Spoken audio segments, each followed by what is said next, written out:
Mycophyto est une deep tech qui a été créée en 2017 et qui a pour objectif de revitaliser, régénérer les sols pour permettre d'avoir une production augmentée tout en réduisant les impacts environnementaux.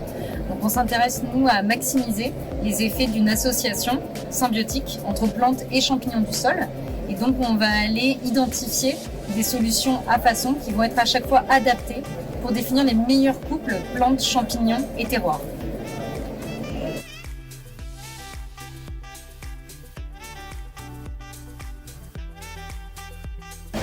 Alors Dilepix c'est une deep tech également, nous sommes une spin-off de l'INRIA.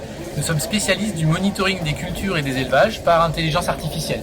On utilise des images qui viennent de caméras qui sont placées dans les cultures ou dans les élevages et on analyse automatiquement ce qui se passe dans les images et on donne des statistiques de comportement, des statistiques sur l'état des cultures, sur les prévisions de récolte, les prévisions de rendement, etc.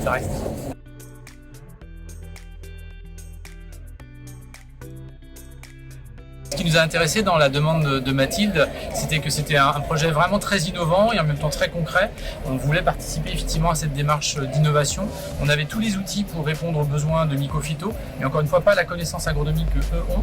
Et on s'est dit que comme on était capable de répondre vite, que le sujet nous intéressait, que les financements étaient quand même intéressants, ça valait le coup de s'investir à vos côtés et de déposer ce dossier ensemble. C'est surtout vous qui avez déposé le dossier, nous on a aidé.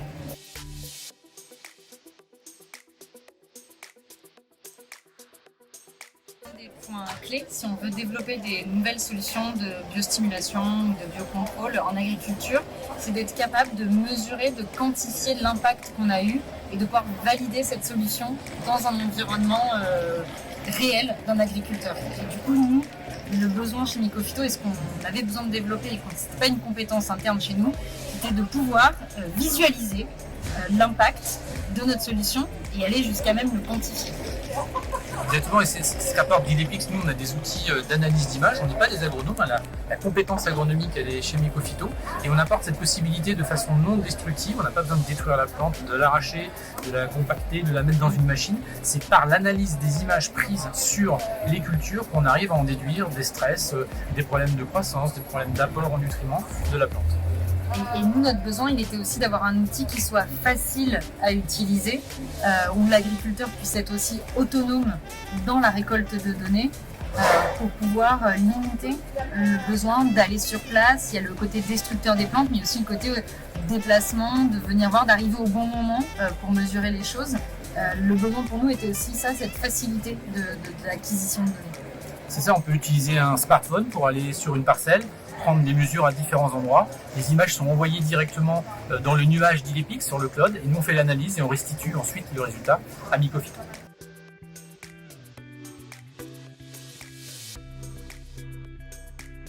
Alors on vient tout juste de commencer le projet au début de l'année 2022. On a commencé d'abord par travailler avec Mycophyto pour élaborer le cahier des charges, comment devaient être cultivées des plantes pour pouvoir produire des données qui vont nous servir à entraîner nos réseaux de neurones qui à leur tour vont servir à détecter des problèmes sur les plantes et complémenter le travail de Mycophyto en apport de mycorhizes dans les cultures. Et ça, c'est un projet qui doit durer 2 ans. On est effectivement cette année-là, c'était la première année de récolte de fleurs. L'enjeu pour nous, c'est d'arriver à quantifier les impacts agronomiques de notre solution chez nos clients, donc directement dans leur parcelle, chez les producteurs, et d'arriver à voir, en comparant des plants avec nos solutions mycorhizées par rapport à des plants qui n'ont pas eu cette solution, quels bénéfices ils peuvent en tirer en termes d'augmentation de rendement, en termes de nutrition, en termes de protection par rapport à des maladies ou des aléas climatiques, et donc d'arriver à pouvoir visualiser ça et le quantifier.